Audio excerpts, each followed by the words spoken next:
First and foremost, let me thank Mayor Washington for not just that gracious introduction, but for her friendship. She has, actually, her cousin and I have been friends for over 40 years. And when Mayor Washington was elected in Pine Bluff, she called me, and she and I have been fast friends ever since. I want to also thank our President Joe Smith for his leadership, for his partnership with NLC, and for everything that you do in North Little Rock. I know for not only the two of you, but for so many here, this has been a difficult time. And it's a time when real, true leadership is so important with the flooding and with all of the emergency responses. So I want to commend both of you for what you have done. And I want to commend those of you in the audience for your work in supporting your communities, because you can tell the true character of a community in the time of crisis, and you have risen to that challenge. Congratulate yourselves, please. I also have to acknowledge our incoming president, Harold Perrin, because we have bonded over dessert.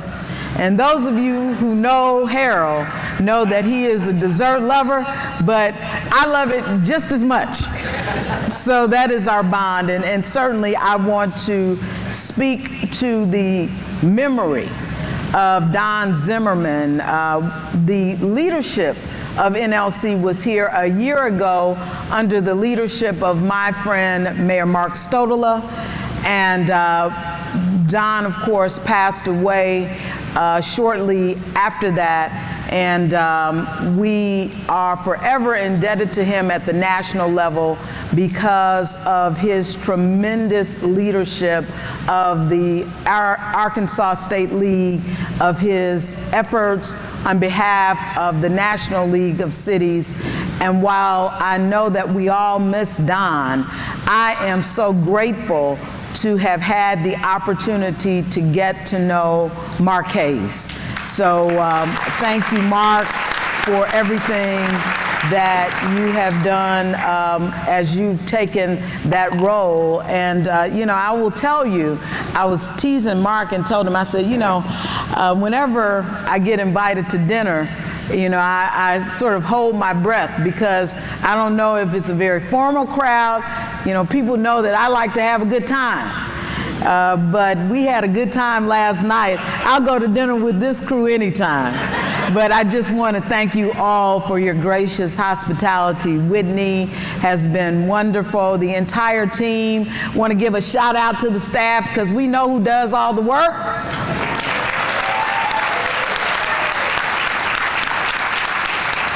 You know, when about this time last year, the National League of City staff came to Gary and we sat down and they talked about, what do you want to talk about during your year? And do you want to talk about public safety? And certainly we all struggle with that. Do you want to talk about treatment and the opioid epidemic? And we all are challenged by that.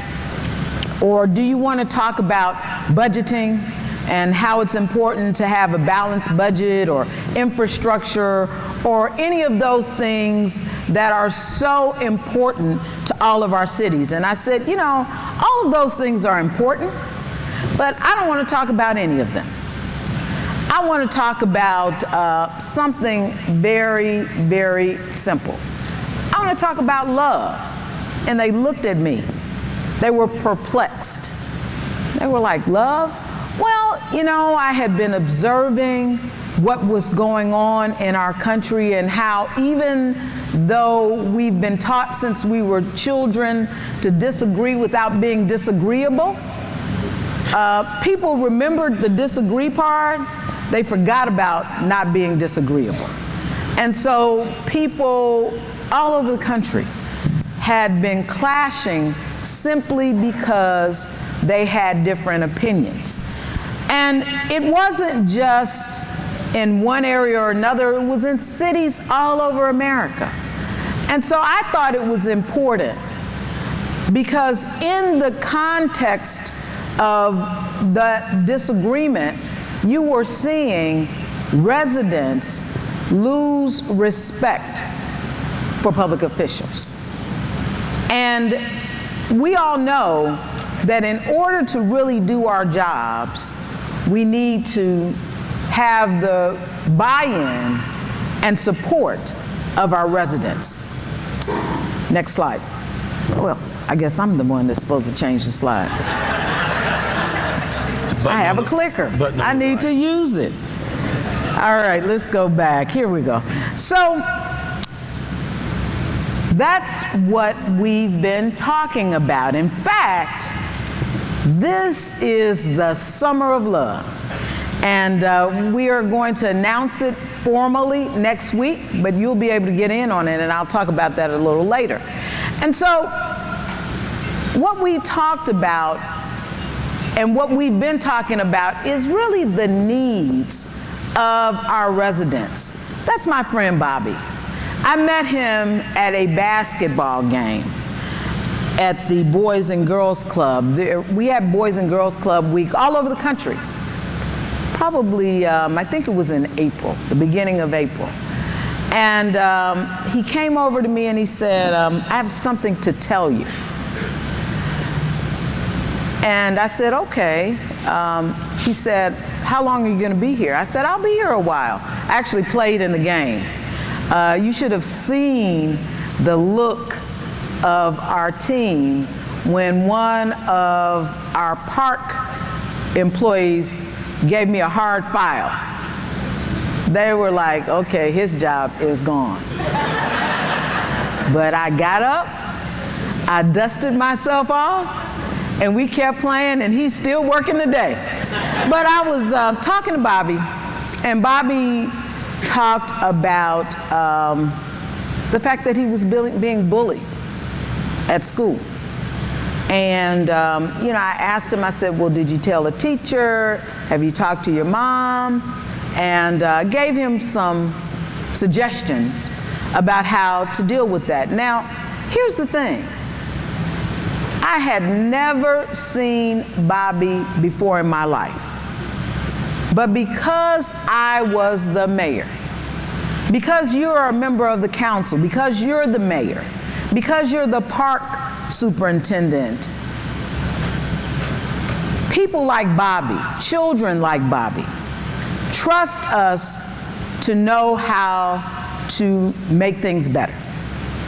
And so when I talk about loving our city, it's really about loving and embracing our residents and giving them a sense of respite from us, not just to take care of potholes, that's important, not just to pick up the garbage, Lord knows that's important, and not just to address public safety, but my theory is that when they feel a connection with us, when they feel a connection with the community, then they are more likely to volunteer to assist young folks like Bobby as mentors, as those who lead in the community, so that you can go about the daily business of the city.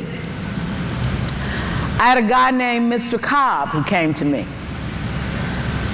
Actually, he wrote a letter, a long letter. And he said, I don't think you care about the seniors. And instead of immediately reacting in a negative way, I heard him out. He talked about how many of his neighbors who were elderly were taking care of their property, but there were other folks, in many instances younger, who were parking on their lawns and disrespecting the neighborhood. And so he and I talked. And I said, Mr. Cobb, you're a leader in the community. And I'm not saying that you go in a negative way, but you welcome new people to the neighborhood and suggest to them some of the things that you all do to keep the community nice. I said, but more importantly, I want to be responsive to your concerns on behalf of seniors. And so last year, we held our first senior summit in the city of Gary, where we brought all of our seniors together for health screening. We brought them together for a large chair aerobics class. We brought them together to get information on how to use our 311 system and how to access city services. We brought them together to show them that they cared today. In fact, one of the reasons that I'm going to leave early is that right across from one of our senior citizens' high-rises, there's a park that they had been sitting on benches, and I looked at the benches and I was like, that's not safe. I don't like those benches. Looks like somebody might fall. And so our team got together and got a grant to not only redo the benches, but to do it with the Art Institute of Chicago. And so they have all these cool benches that are about to come in with lighted features, and they have planning beds. And so today we're going to celebrate that, and we're going to have a cookout with the seniors. But, you know, very often when we're in our offices doing the work on behalf of our citizens, they don't know that. And sometimes it's important, all the times I would argue, it's important to get out and not just tell them about what you're doing on behalf of them in City Hall, but to talk to them about those things that they are interested in. Janie Brown. Now, Mrs. Brown stood up last week. We had a very controversial issue that was before the council. And, you know, when she got up, I wasn't sure what she was going to say. Because, you know, the people who had gotten up before her had actually been brutal.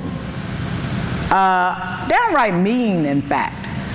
Again, disagreeing and being disagreeable. But Mrs. Brown actually said, you know, you can say what you want about the mayor. You might agree with her, you might not. But one thing I know is that she loves this city. And that's so important that your residents know that, because you make hard decisions every day. Is there anyone in here who hasn't made a hard decision? Of course you make hard decisions. You make decisions and people are like, why did you do that? And you know it's the right decision, you know it's the fair decision, but because it's a decision that some folks don't like, and of course the people who don't like this decision are the most vocal, they are the ones that you hear from. But Mrs. Brown expressed a sentiment that I think we all want to hear. And that is, whether you like it or not, understand that the mayor, that the member of the council, that those who are appointed care about this community. I want you to see this video about another person that cares about our community.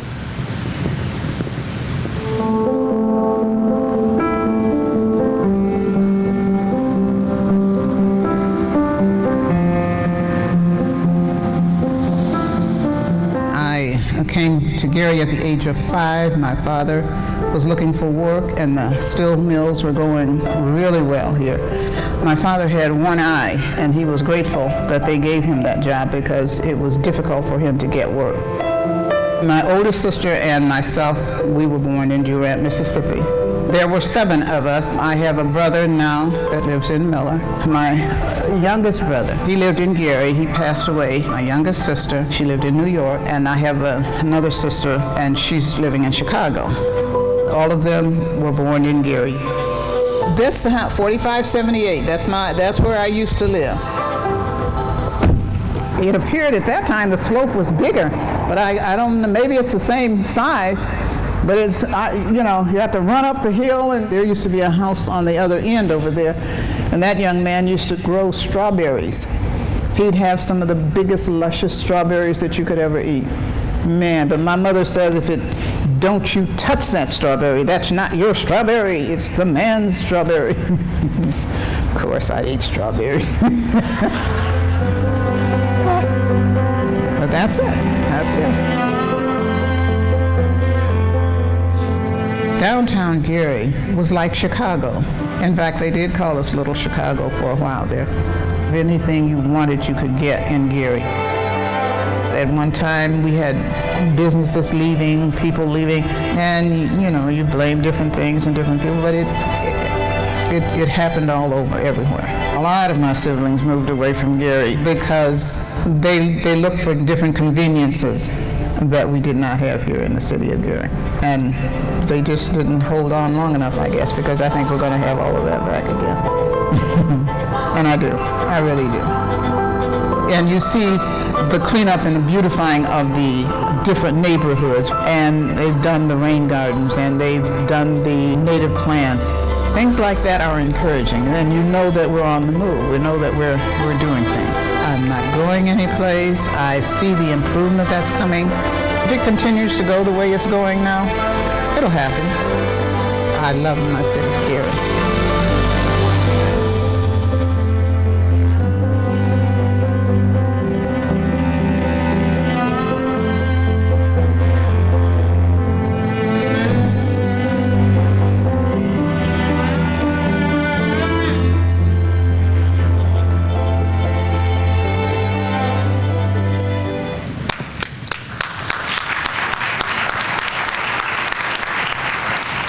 Mrs. Morris is the head of our block club movement in our city.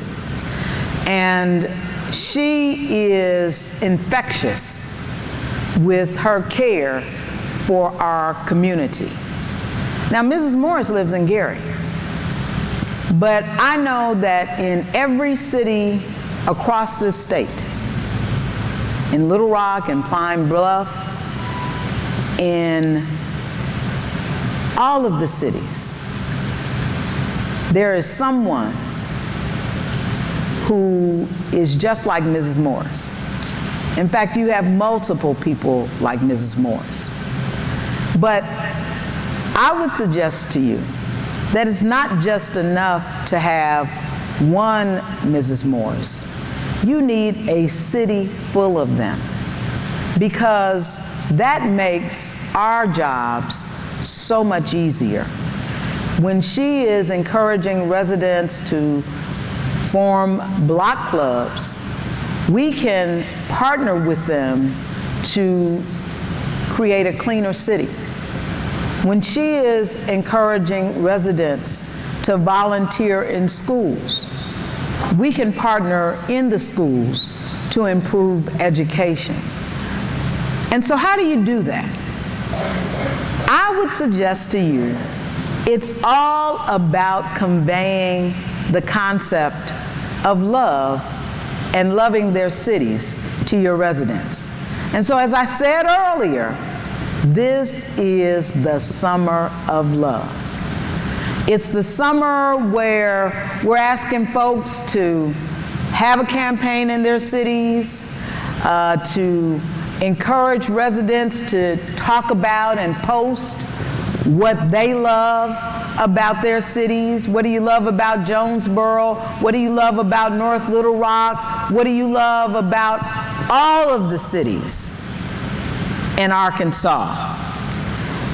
And as you do that, at NLC, we have developed customized logos to make it easier for you to use these in social media and other forms of media. So if it's a town, if it's a city, if it's another form of municipality, that's okay. We have you covered. And we believe that when you do this, you will see a marked difference in your community. Now, love won't just balance the budget like that. I don't want to sell you anything that won't work. But what it will do is it will encourage your residents, the other members of the council, the people who are in other leadership positions in the business and faith and other aspects of your community to work with you to build a better community. Because no matter how much money you have or how little money you have, no matter how many needs your city has, or how little the needs are, we know that everybody needs love. And so what we want you to do today is to take a selfie. And as you post the selfie, add the hashtag #LoveMyCity. In fact, I think there's a special place designated here for you to do that. And then I want you to make sure, for those of you who haven't done it, and I know a lot of you have, to go online and sign up at www.mycity.love. The last thing I want you to know is that we are working hard in Washington on your behalf. We know that things have gotten a little shaky on the infrastructure front, but we also know that both Congress and the President and his team understand the importance of infrastructure, and we're working with them to make that happen. We also know that you have some concerns about public safety, about police, about fire, about supportive efforts to make sure that you are able to do prevention in that arena. The Department of Justice is going to provide the support that you need in that regard, and we're working with them. We also know that as we look to major housing projects that so many of you count on the Department of Housing and Urban Development, just like we do in Gary, Indiana. And so we have open lines of communications with them. And I know that later on this morning, you'll get to hear a lot more about opportunity zones. And I would encourage those cities with opportunity zones to ensure that you take advantage of that opportunity, because it can be transformative for your city. But you have to be ready, because as we talk to those with financing and with the dollars to invest, they're looking for shovel-ready projects. All of this work, all of this preparation, all of your efforts around data, that's indicative of your love for the city. But never forget that the best way to show that you love your city is to love the people that you represent each and every day. Thank you, and God bless you all.